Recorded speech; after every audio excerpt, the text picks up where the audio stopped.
नमस्कार दोस्तों, आप सभी का मेरे YouTube चैनल जय श्री राम पर स्वागत है। तुलसी को जल देने के क्या फ़ायदे हैं, इनके बारे में श्री कृष्ण ने क्या बतलाया नारद जी को। दोस्तों, अगर आप मेरे चैनल पर नए हैं तो चैनल को सब्सक्राइब जरूर कर लें एवं कहानी अच्छी लगे तो कमेंट बॉक्स पे तुलसी माता की जय अवश्य लिखें। तो आइए सुनते हैं कि तुलसी को जल देने के क्या फ़ायदे होते हैं। तो दोस्तों, एक बार की बात है, देवर्षि नारद भगवान श्री कृष्ण से मिलने के लिए द्वारिका नगरी में पधारते हैं। नारद जी को देख करके भगवान श्री कृष्ण बहुत ही प्रसन्न होकर के उनका स्वागत करते हुए कहते हैं, आइए देवर्षि, आपका स्वागत है। आज किस प्रयोजन से आपका द्वारिका में आगमन हुआ है। नारद जी कहते हैं, हे प्रभु, आप तो सब कुछ जानते हुए भी पूछ रहे हैं। हे प्रभु, अगर आप मुझे आज्ञा दे तो मैं आपसे कुछ प्रश्न पूछना चाहता हूँ। बहुत दिनों से मेरे मन में एक शक का निर्माण हो रहा है, सोचा आज आपसे पूछ ही लूँ। श्री कृष्ण कहते हैं, हे देवर्षि, आपके मन में जो भी है आप पूछिए। आपकी हर शंका का समाधान करना मेरा कर्तव्य है। मैं जानता हूँ कि आप समस्त मनुष्यों की भलाई की बात ही पूछेंगे, इसलिए आप निसंकोच होकर पूछिए। आपके मन में जो भी शंका हो मैं उसका निवारण अवश्य करूँगा। देवर्षि कहते हैं, हे प्रभु, देवी तुलसी का महत्व तो मैं जानता हूँ और ये भी जानता हूँ कि भगवान विष्णु को तुलसी का पौधा अत्यंत प्रिय है। किंतु हे प्रभु, तुलसी को जल देने से मनुष्य को कौन सा फल मिलता है। देखता हूँ कि पृथ्वी पर अनेक ऋषि मुनि एवं निवासी तुलसी को जल अर्पण करते हैं, इसलिए मैं तुलसी को जल देने का महत्व जानने के लिए आया हूँ। तुलसी को जल क्यों देना चाहिए और तुलसी को जल देने के क्या फ़ायदे हैं, कृपया आप हमें विस्तार से बताने की कृपा करें। भगवान श्री कृष्ण कहते हैं, हे देवर्षि, आप सत्य कहते हैं। वनस्पतियों में मुझे तुलसी सबसे प्रिय है। तुलसी साक्षात लक्ष्मी का ही रूप है।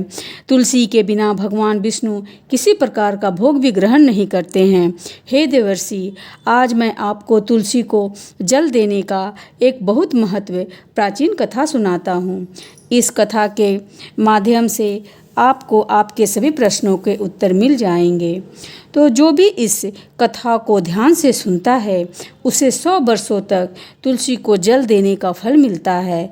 इसलिए देवर्षि, आप इस कथा को पूरा और ध्यान से अवश्य सुनें। देवर्षि कहते हैं, हे प्रभु, आपके मुख से साक्षात माता लक्ष्मी का स्वरूप तुलसी को जल देने का महत्व सुनना बड़े सौभाग्य की बात है। इसलिए हे प्रभु, आप हमें कथा सुनाइए। मैं इस कथा का तीनों लोक में प्रचार करूंगा। फिर भगवान श्री कृष्ण नारद जी को कथा सुनाने लगते हैं। प्राचीन काल की बात है, सह्यप पर्वत पर करबीरपुर में धर्मदत्त नाम का एक विद्वान ब्राह्मण रहते थे। धर्मदत्त भगवान विष्णु को भक्ति करने वाले, एकादशी के व्रत करने वाले तथा भली भांति भगवान विष्णु के भक्ति में हमेशा लीन रहते थे। वह हर रोज़ तुलसी का पूजन किया करते थे। हर रोज़ सुबह जागकर तुलसी को जल देना, तुलसी की परिक्रमा करना और संध्या के समय तुलसी के पास दीपक जला करके भगवान विष्णु का नाम स्मरण करते थे। द्वार पर आए हुए अतिथियों का वह आदर सत्कार करते थे। द्वार पर आए हुए अतिथियों को वह भगवान विष्णु का रूप मानकर ही उनका सम्मान करते थे। उस ब्राह्मण के गांव में भगवान विष्णु का बहुत ही बड़ा मंदिर था। एक दिन वह ब्राह्मण सुबह जल्दी जागकर स्नान आदि करके भगवान विष्णु के मंदिर की ओर निकल जाता है। उसके पास भगवान के पूजन की समस्त सामग्री होती है और साथ में तुलसी जल भी होता है। मंदिर जाने के लिए वह जंगल के मार्ग से वह निकल पड़ता है। कुछ देर चलने के बाद उसे एक राक्षसी दिखाई पड़ती है जो उसी की तरफ आ रही होती है। उस राक्षसी की आवाज़ बहुत ही भयंकर होती है, जिसे सुनकर कोई भी व्यक्ति थर-थर काँपने लग जाए। राक्षसी के दांत लंबे और टेढ़े मेढ़े होते हैं।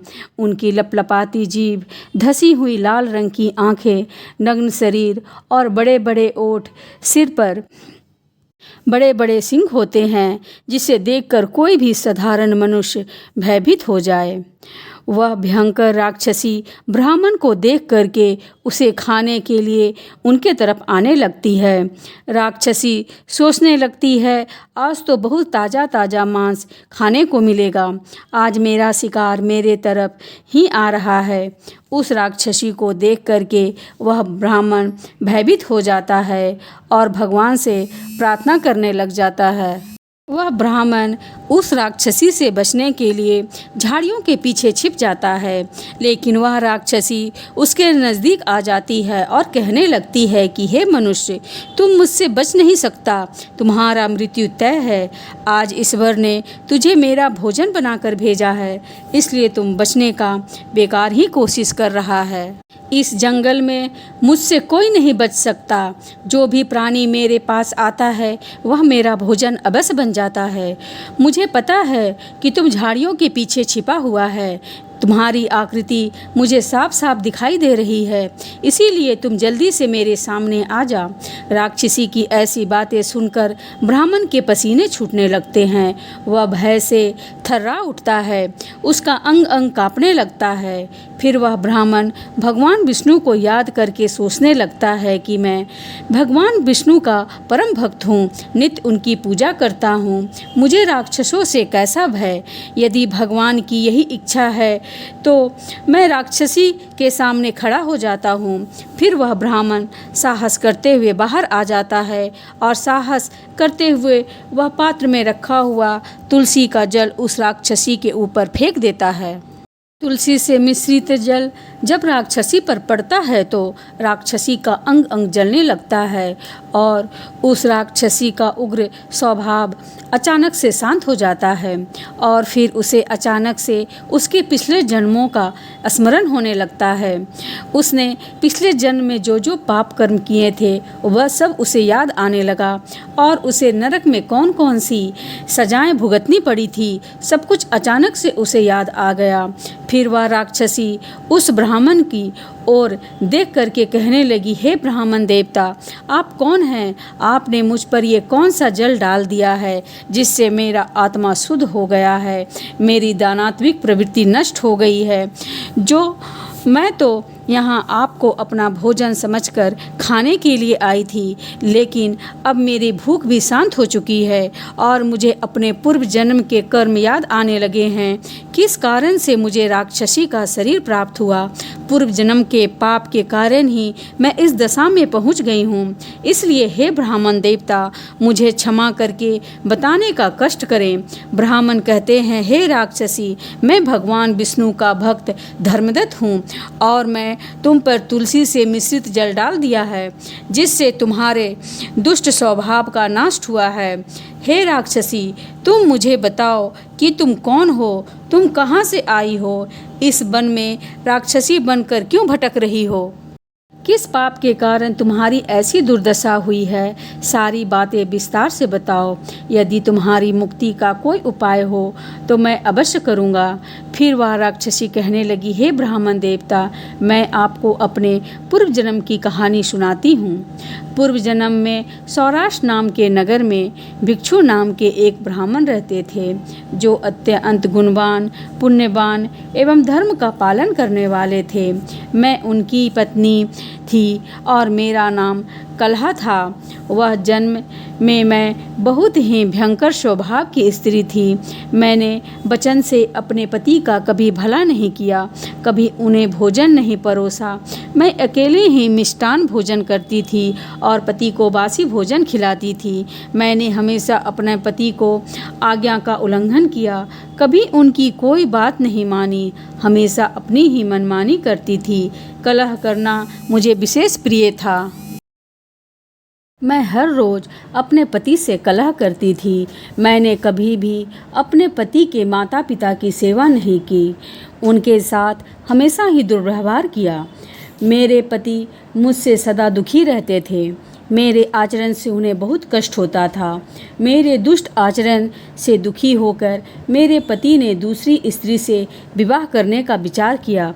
तब मैंने क्रोध में आकर विष खा लिया और अपने प्राण त्याग दिए। फिर यमराज के 2 दूत मुझे लेने के लिए आ गए और मुझे बांस में बांधकर पीटते हुए यमलोक लेकर गए। यमदूतों ने मुझे यमराज के आगे खड़ा कर दिया। यमराज का विकराल रूप देखकर मुझे बड़ा ही भय लगने लगा। मुझे देखकर यमराज ने चित्रगुप्त से कहा, चित्रगुप्त, देखो तो सही, इस स्त्री ने जीवन में कौन से कर्म किए हैं? इसने कोई शुभ कर्म किए हैं या नहीं? इसके पाप अधिक हैं या पुण्य? तब चित्रगुप्त ने मेरे कर्मों का लेखा जोखा देखते हुए कहा है, धर्मराज, इसने तो अपने जीवन में कोई भी पुण्य का काम नहीं किया है। वे स्वयं मिष्टान करती थी और अपने पति को बासी भोजन कराती थी, इसलिए इसे चमगादड़ के जन्म में डाल देना उचित होगा, जहाँ पर यह विष्ठा खाते हुए अपने जीवन व्यतीत करे। इसने सदैव ही अपने पति से द्वेष किया है तथा इसकी प्रवृत्ति हमेशा ही कलह करने वाली थी, इसलिए इसे स्वर्णी के जन्म में डाल दिया जाए, जहाँ यह विष्ठा का भोजन करते हुए व्यतीत करे। हे धर्मराज, इस पापी स्त्री ने जिस बर्तन में भोजन बनाया उसी बर्तन में हमेशा भोजन किया है। इसी दोष के कारण इसे बिल्ली के जन्म में डाल दिया जाए, जिससे यह अपने ही संतान का भक्षण करने लगे।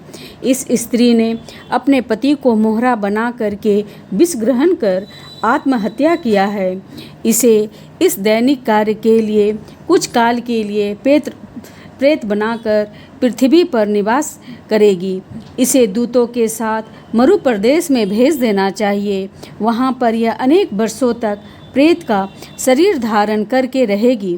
चित्रगुप्त के द्वारा इस प्रकार से मेरे कर्मों का लेखा जोखा बताने के बाद धर्मराज ने अपने दूतों को आज्ञा देकर मुझे नरक में डाल दिया।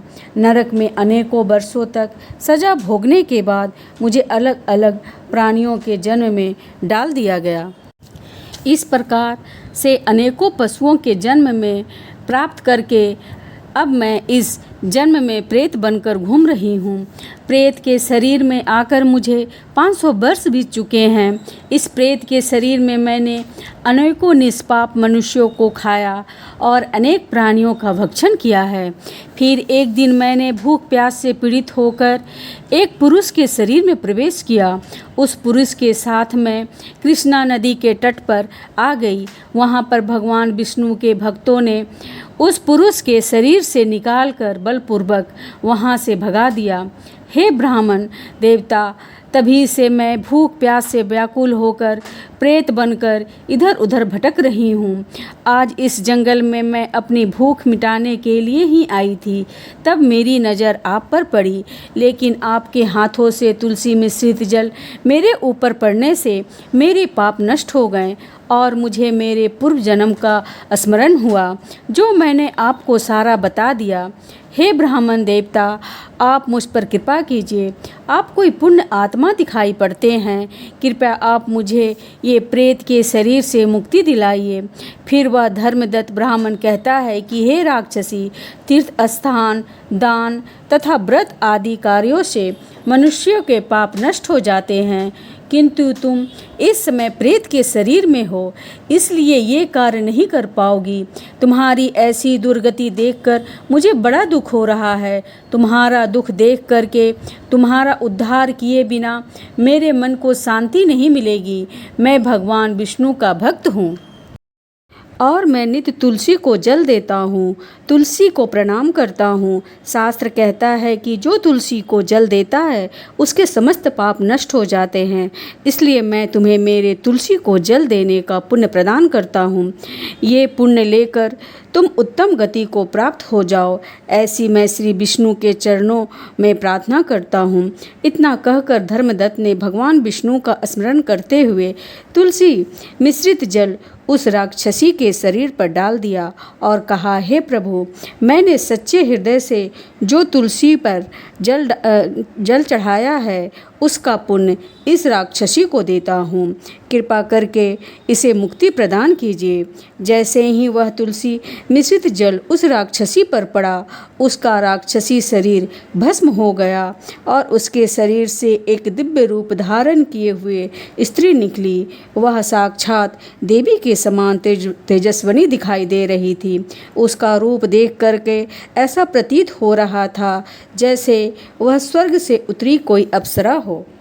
उस स्त्री ने धर्मदत्त को प्रणाम किया और कहने लगी, हे ब्राह्मण, हे महात्मा, आपकी कृपा से मुझे इस पापी शरीर से मुक्ति मिली है। मैं पाप के समुद्र में डूब रही थी। आप मेरे लिए नौका बनकर आए हैं। फिर आकाश से एक दिव्य विमान जमीन पर उतर आया। उस विमान में भगवान विष्णु के 2 सहायक बैठे हुए थे।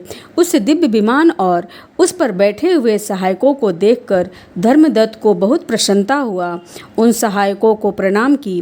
ब्राह्मण को प्रणाम करते हुए देख करके वह सहायक कहने लगे कि हे ब्राह्मण, तुम्हें धन्यवाद है क्योंकि तुम सदा ही भगवान विष्णु की आराधना में लीन रहते हो, अतिथियों का सत्कार करते हो, तुम धर्म आत्मा हो और एकादशी व्रत का अनुष्ठान करते हो। तुमने बचपन से लेकर आज तक तुलसी को जल दिया है और उसकी सेवा की है। तुम्हारे पुण्य के दान से ही यह राक्षसी पाप से मुक्त होकर विष्णु लोक में जा रही है। जब तुम्हारे इस शरीर का अंत होगा तो तुम भी अपनी पत्नी के साथ भगवान विष्णु के धाम वैकुंठ लोक में जाओगे और उन्हीं के समीप चिरकाल तक निवास करोगे। श्री कृष्ण कहते हैं कि हे देवर्षि, इस प्रकार तुलसी को जल देने का पुण्य प्रदान करके धर्मदत्त ब्राह्मण ने उस राक्षसी को मुक्ति दिलाई है। भगवान श्री कृष्ण कहते हैं कि हे देवर्षि, वनस्पतियों में मुझे तुलसी प्रिय है। मास में कार्तिक मास, तिथि में एकादशी और क्षेत्र में मुझे द्वारका प्रिय है। इसलिए जो मनुष्य नित्य तुलसी पूजा करता है, तुलसी को जल देता है, वह मुझे सबसे अधिक प्रिय है। उस मनुष्य की कभी दुर्गति नहीं होती है, वह कभी नरक में नहीं गिरता। जिस घरों में तुलसी का पौधा सदैव ही हरा भरा रहता है, उस घर में सुख, शांति और समृद्धि बनी रहती है। भगवान विष्णु की पूजा में चढ़ाए जाने वाले भोग में तुलसी के पत्ते अवश्य होने चाहिए, क्योंकि तुलसी पत्र के बिना भगवान किसी भी प्रकार का भोग स्वीकार नहीं करते हैं। इसलिए प्रत्येक घर में तुलसी का पौधा अवश्य होना चाहिए।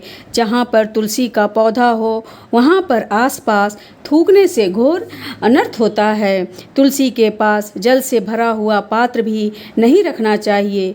तुलसी के पौधे के पास दीपक जलाने के बाद दीपक को वहां से हटा देना चाहिए, क्योंकि तुलसी के नीचे बुझा हुआ दीपक रखना अशुभ माना जाता है।